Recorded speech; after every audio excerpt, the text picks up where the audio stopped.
Video ஆரம்பிக்கிறதுக்கு முன்னாடியும் எல்லாருக்கும் ஒரு பெரிய பெரிய தேங்க்ஸ். ஏன்னா எஸ்டர்டே போஸ்ட் பண்ண வீடியோ பார்த்துட்டு நிறைய பேர் சப்ஸ்கிரைப் பண்ணியிருக்கீங்க, ஃபாலோ பண்ணியிருக்கீங்க. உங்க எல்லாருக்குமே ஒரு பெரிய பெரிய நன்றி.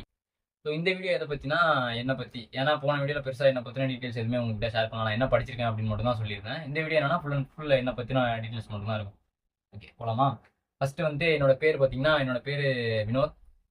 நான் புதுக்கோட்டை டிஸ்ட்ரிக்ட்ல கோட்டைப்பட்டினம் அப்படிங்கிற ஊரில் வந்துட்டு இருக்கேன். நான் என்ன படிச்சிருக்கேன்னா BTech artificial intelligence and data science வந்துட்டு முடிச்சிருக்கேன்.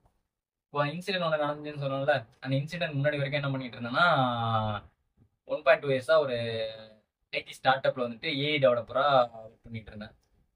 இதுதான் பேசிக்காக என்னோட குவாலிஃபிகேஷன். நெக்ஸ்ட் வந்துட்டு என்னோட ஃபேமிலி டீட்டெயில்ஸ் பார்த்தோம்னா, அப்பா வந்துட்டு ஃபாரினில் இருக்காங்க, அம்மா ஹவுஸ் ஒய்ஃப் தான். இங்கே மாடு வளர்க்குறோம்னு சொல்லியிருந்தோம்னா அந்த மாடை வந்துட்டு மேனேஜ் பண்ணுறது, இங்கே வீட்டில் இருக்க வேலை பார்க்குறது, அந்த மாதிரி அவங்களுக்கு நாங்கள் எல்லாம் சப்போர்ட் பண்ணுவோம். அது வந்துட்டு எங்களோட சோர்ஸ் ஆஃப் இன்கம்ல அதுவும் வந்துட்டு இந்த மாடு மூலியமா வர பாலும் வந்துட்டு எங்களுக்கு ஒரு இன்கம். நெக்ஸ்ட் தங்கச்சி ஒருத்தவங்க இருக்காங்க, அவங்க வந்துட்டு படிச்சிட்டு இருக்காங்க. அதுக்கடுத்து பார்த்தோம்னா ஒரு மெயின் கேரக்டர் இருக்கு, அவங்க இப்போ இல்லை. ஆனால் அவங்கள பற்றி சொல்லி ஆகணும். ஏன்னா நாங்கள் ஒரு மிடில் கிளாஸ் ஃபேமிலி தான், ரொம்ப பெரிய ரிச்லாம் சொல்லிட முடியாது. மிடில் கிளாஸ் ஃபேமிலி தான், நமக்கும் நிறைய டெப்ட் இருக்கு, அதில் ரீபே பண்ணணும், நிறைய ரெஸ்பான்சிபிலிட்டிஸும் இருக்கு. எல்லா கதையும் இருப்பார்ல, இந்த கதை எல்லாருக்கும் ஃபெமிலியரான கதையாக தான் இருக்கும். தாத்தான்னு சொல்லிட்டு ஒருத்தவங்க இருப்பாங்கல்ல, அதே தாத்தா தான். எல்லா சைட்லையுமே இந்த சிரிப்பு கேட்டோம்னா வந்துட்டு இந்த வய உங்களுக்கு தான், இந்த நிலம் உங்களுக்கு தான், இந்த சிரிப்பு கேட்டாலும் இந்த வய உங்களுக்கு தான், இந்த நிலம் உங்களுக்கு தான் அப்படின்னு சொல்லி சொல்லுவாங்க. ஆனால் எதுவுமே இப்போ எங்க கிட்டே இல்லை. அது காரணம் ஏன்னா தலைவர் தான். அவர் சொல்லி ஒன்றும் குத்தம் இல்லை. ஏன்னா அவர் கூட பிறந்தவங்க மொத்தம் 5 பேர். அந்த காலத்தில் சீர் பண்ணுறது, சனத்தி பண்ணுறது, கல்யாணம் பண்ணுறது அப்படின்னு சொல்லிட்டு நிறைய இதை வித்திருக்காப்புல, நிறைய பேர்கிட்ட வித்திருக்காப்புல. அப்புறம் தலைவர் தண்ணி பாட்டி அதுக்காண்டி நிறைய இதை வித்ததா சொல்லுவாங்க. இந்த மாதிரி தண்ணி குடிக்கிறதுக்காண்டி வித்தாரு அப்படின்னு சொல்லி சொல்லுவாங்க. நிறைய வயல் இருந்துச்சு, இப்போ எங்ககிட்ட எதுவுமே இல்லை. அது வித்த காரணமும் ரொம்ப எப்படி சொல்றது, வேதனையா இருக்கும். அது கேட்கும் போது ரொம்ப வேதனையா இருக்கும். அது வித்த காசு கேட்கும் போது ரொம்ப வேதனையா இருக்கும். 600 ரூபாய் 700 ரூபாய்க்கு வந்துட்டு பெரிய பெரிய வயல்லாம் வித்திருக்காருன்னு சொல்லி கேட்கும்போது ரொம்ப வந்துட்டு வேதனையாவே இருக்கும். ஸோ அது ஒரு காரணம். அதெல்லாம் எல்லாமே தாண்டி எங்ககிட்ட ஒரே ஒரு வயல் இருந்துச்சு. அந்த வயல் வந்துட்டு என்னன்னா வீடுகளுக்கு நடுவில் இருந்துச்சு. முன்னாடி வயல் நிறைய வயல் இருந்துச்சு, அதை சுற்றி இப்போ எல்லாருமே அதை தரிசாக்கி வீடு கட்டிட்டாங்க. அதனால அது வீடுகளுக்கு நடுவில் மாட்டிச்சு அந்த வயல். எங்களுக்கும் நாங்களும் கொஞ்சம் ட்ரை பண்ணி பார்த்தோம். அந்த மிஷின் வந்துட்டு உள்ள அறுக்கிறதுக்கு ரொம்ப சிரமமா இருந்துச்சு. அதனால நாங்களும் என்ன பண்ணிட்டோம்னா அதை தூத்துட்டு இப்போ தென்னம்பிள்ளை வச்சு வளர்த்துருக்கோம், தென்னங்கன்று வச்சு வளர்த்துட்டு இருக்கோம். இப்போ நாங்கள் பண்ற விவசாயம் பார்த்தோம்னா அது ஒன்று தான்.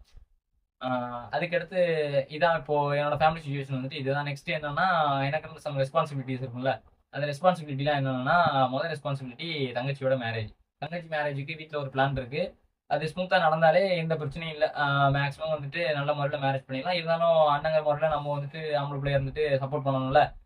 அது முதல் ரெஸ்பான்சிபிலிட்டி. ரெண்டாவது ரெஸ்பான்சிபிலிட்டி என்னன்னா, அந்த தரிசு நிலம் ஒன்று சொன்னேன்ல, அந்த நிலத்துல வந்துட்டு வீடு கட்டணும். இப்போ இருக்க வீடு வந்துட்டு நல்ல வீடு தான், ஓகேவான வீடு தான். இருந்தாலும் அவங்க எல்லாருக்குமே ஒரு ஆசை, அங்கே வந்துட்டு எனக்கு வீடு கட்டிடணும் அப்படிங்கிற மாதிரி ஒரு ஆசை. ஸோ அது வந்துட்டு ரெண்டாவது ரெஸ்பான்சிபிலிட்டி, வீடு கட்டணும்.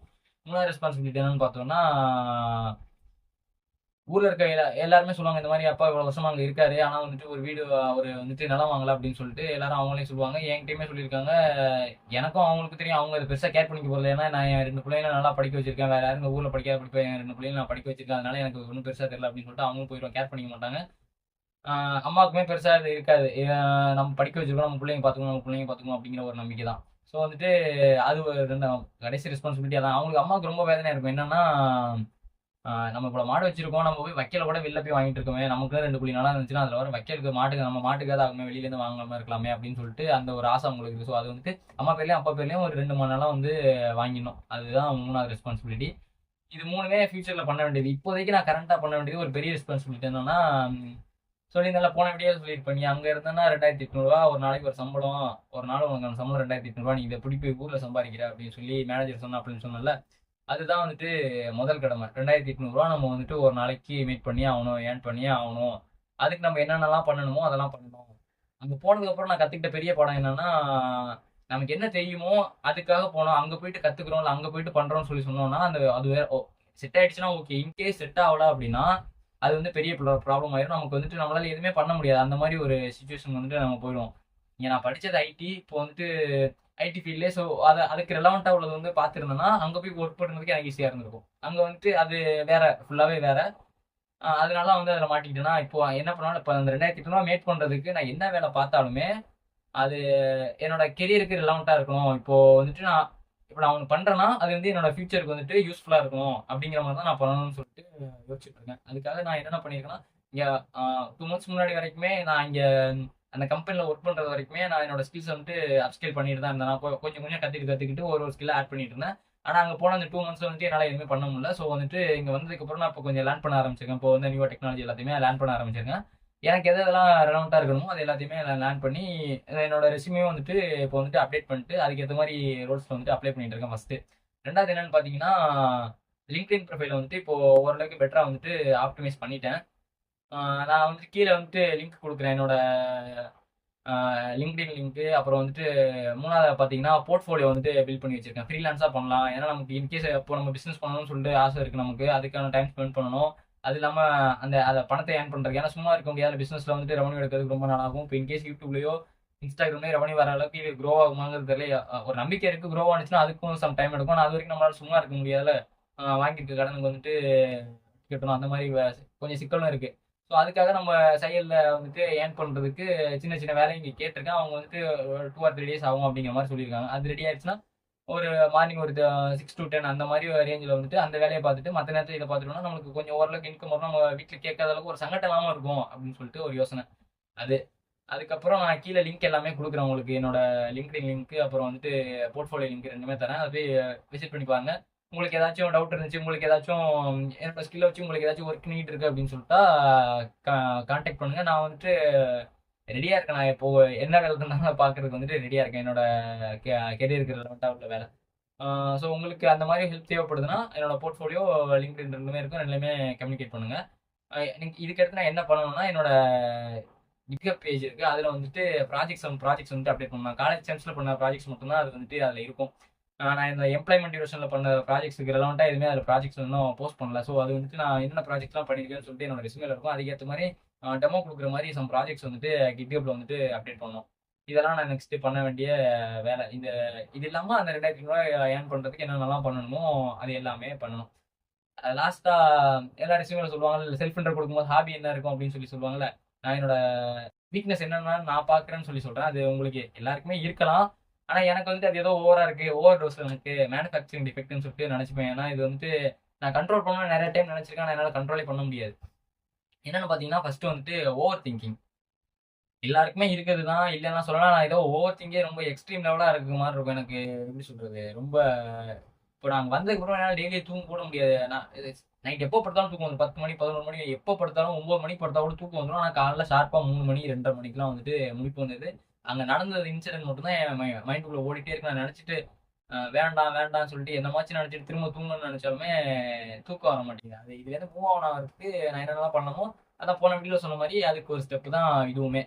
ஸோ இது எல்லாமே பண்ணணும். இது எல்லாமே பண்ணிவிட்டு இதுலேருந்து மூவ் ஆன் ஆகணும். முதல்ல அந்த ஓவர் திங்கிங்கை ஸ்டாப் பண்ண முடியாதுன்னு எனக்கே தெரியும். இருந்தாலும் அதுக்கான ட்ரையுமே பண்ணணும். ஏன்னா இப்படியே நினச்சிட்டு இருந்து எந்த யூஸுமே இல்லை. ரெண்டாவது பார்த்தீங்கன்னா, எனக்கு பெருசாக உள்ளுக்குள்ளே வச்சுக்க தெரியாது. தெரியாதுன்னா ஏதாச்சும் ஒன்று நடக்குது அப்படின்னா, இப்போ அங்கே நடந்த இன்சிடென்ட்மே எனக்கு வீட்டில் சொல்லக்கூடாதுன்னு தோணும். எல்லாரும் யார்கிட்ட சொன்னாலும் வீட்டில் சொல்லாதரா வீட்டில் சொன்னீங்கன்னா வருத்தப்படுவாங்க. எனக்குமே தெரியும் வீட்டில் சொன்னாங்கன்னா அவங்க என்ன வைப்பாங்க, நம்ம நாடு கடல் கடந்து இங்கே வந்து கிடக்குறோம், இங்கே வந்துட்டு இப்போ இந்த மாதிரி சொன்னோன்னா ஏதாச்சும் அவங்க வருத்தப்படுவாங்கன்னு சொல்லிட்டு எனக்குமே இது இருக்கும். ஆனால் என்னால் கண்ட்ரோலே பண்ண முடியாது. அவங்கள்ட்ட பேசிகிட்டு இருப்பேன். இப்போ பேசிகிட்டு இருக்கும்போது நான் பேசிட்டு சரிமா வச்சிருன்னு சொல்லிட்டு வச்சுட்டேனாலும் திடீர்னு அவங்களுக்கு திரும்ப ஃபோன் பண்ணுவாங்க, ஏன் ஒரு மாதிரி பேசுகிறேன், என்னாச்சு ஏதாச்சும் சொல்லி கேட்பாங்க. அப்படிங்கிறப்போ நமக்கு அங்கே நடக்கிறது ரொம்ப எக்ஸ்ட்ரீம் லெவல் ப்ரெஷர் ஆயிடுச்சு எனக்கு. என்னால் சொல்லாமல் இருக்கவே முடியல. நான் நிறைய விஷயம் அவங்கள்ட்ட மறைச்சிருக்கேன். இருந்தாலுமே அது சொல்லணும்னு சொல்லிட்டு அவங்ககிட்ட சொல்லி புலம்பிடுவேன். அது வந்துட்டு என்னோட பெரிய ப்ராப்ளம் நினைக்கிறேன். ஏன்னா நிறைய பேர் வந்துட்டு மறைச்சிடுவாங்க, என்ன நடந்தாலுமே வந்துட்டு மறைச்சிடுவாங்க. ஆனால் என்னால் அப்படி இருக்க முடியல. நான் அப்படி வளர்ந்துட்டேன்னா என்னங்கிறது தெரியல. எது நடந்தாலும் சொல்லிடணும். இப்போ அது நமக்கு இப்படி நடந்துருச்சு அப்படின்னு சொல்லிட்டு சொல்லிடணும். அதுக்கு சம்மந்தப்பட்ட வேற ஏதோ ஒரு இன்சிடென்ட் நடந்தாலும் அதுக்கு சம்மந்தப்பட்டவங்க நம்ம பேசிடணும். இது பேசாமல் அப்படியே அதுலேருந்து மூவ் ஆன் ஆகிறதுக்கு எனக்கு தெரியல. ஒன்று பேசி அதை முடிச்சிடணும். இல்லைன்னா நம்ம இன்னொரு ஆட்டை சொல்லி புலம்பிடணும். அதுக்கப்புறம் தான் நமக்கு வந்துட்டு ஓரளவுக்கு ஃப்ரீயாக இருக்கும் அப்படிங்கிற ஒரு இதில் இருக்கேன்.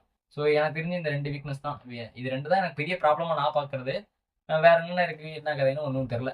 சரி, நெக்ஸ்ட் பார்த்தீங்கன்னா, எனக்கு பிடிச்சதுன்னு சொல்லிட்டு இருக்கும்ல, எனக்கு பிடிச்சது பெருசாக எப்போ கிரிக்கெட் பார்த்தாலும் பார்க்க பிடிக்கும். கிரிக்கெட் வந்துட்டு எனக்கு ஹாப்பினஸ் தரதுல ஒரு விஷயம் வந்துட்டு கிரிக்கெட்டு. அதுவுமே இப்போ கொஞ்சம் காலமாக பார்க்கறதுக்கு விருப்பம் இல்லாமல் இருக்குது. எல்லாருக்கும் தெரிஞ்சதான் இந்தியன் கிரிக்கெட் பார்க்கறதுக்கு யாருக்கு தான் இப்போ விருப்பம் இருக்குது. காரணம் என்னன்னு எல்லாருக்குமே தெரியும். ஸோ அது வந்துட்டு அதுவுமே இப்போ வந்துட்டு ஒரு வெறுப்பு தர ஒரு விஷயமா மாறிடுச்சு. ஏன்னா நமக்கு பிடிச்ச மாதிரி எதுவுமே நடக்க மாட்டேங்குது. நம்ம ஒன்று யோசிக்கிறோம், அது மாதிரி எதுவுமே நடக்க மாட்டேங்குது. என்னடா அங்கேருந்து இங்கே வந்து இதே ஹாப்பினஸாக இருக்குன்னு சொல்லிட்டு இதை பார்த்தோம்னா இதுலேயும் இப்படி பண்ணுறீங்களா அப்படிங்கிற மாதிரி ஒரு கோவம் தான் வருது ஒழிஞ்சு பார்க்கணுங்கிற ஒரு இன்ட்ரெஸ்ட் வர மாட்டேங்குது. ஸோ இதை தாண்டி நிறைய விஷயம் பிடிக்கும், கிரிக்கெட் விளாடுறது அதை தாண்டி நிறைய விஷயம் பிடிக்கும். நான் அதை எக்ஸ்போஸ் பண்ணுறதுக்கு ஏதாச்சும் ஒரு இடம் கிடைச்சிச்சுன்னா அதில் வந்துட்டு நான் உங்களுக்கு சொல்கிறேன். இதுக்கப்புறம் அந்த ஒரே ஒரு வீடியோ வரும், அந்த ஒரு 1 ஆர் 2 வீடியோஸ் வரும்னு நினைக்கிறேன். அது ஏன்னா பேசணும்னா ரொம்ப நேரம் பேசிடுவேன். அவ்வளோ நேரத்துக்கு உட்காந்து கேட்க முடியாதுல்ல யாருனாலையும். அதனால பார்ட் 2 பார்ட்டாக போடலாம், இல்லைன்னா டியூரேஷன் கம்மியாக இருந்துச்சுன்னா ஒரே பார்ட்லேயே முடிச்சிடலாம். அதுக்கப்புறம் அந்த மாதிரி ஒரு வீடியோ இந்த சேனலில் வரவே வராது, எப்போதுமே வராது. ஜஸ்ட் அந்த ஒரு வீடியோ, அந்த ட்ராமா, அந்த இன்சிடென்ட் என்னங்கிறத ஒரே ஒரு வீடியோ, அது மட்டும் நெக்ஸ்ட் வீடியோவாக இருக்குன்னு நினைக்கிறேன். அந்த சோகமான வீடியோக்காக வெயிட் பண்ணுங்க கொஞ்ச நாள். அதுக்கப்புறம் அதுக்கு அடுத்து தொடர்ந்து நான் என்ன பண்ண போறேன்னு சொல்லி தெரிஞ்சுக்கணுங்கிற இன்ட்ரெஸ்ட் ஆர்வம் இருந்துச்சுன்னா ஃபாலோ பண்ணிக்கோங்க, சப்ஸ்கிரைப் பண்ணிக்கோங்க.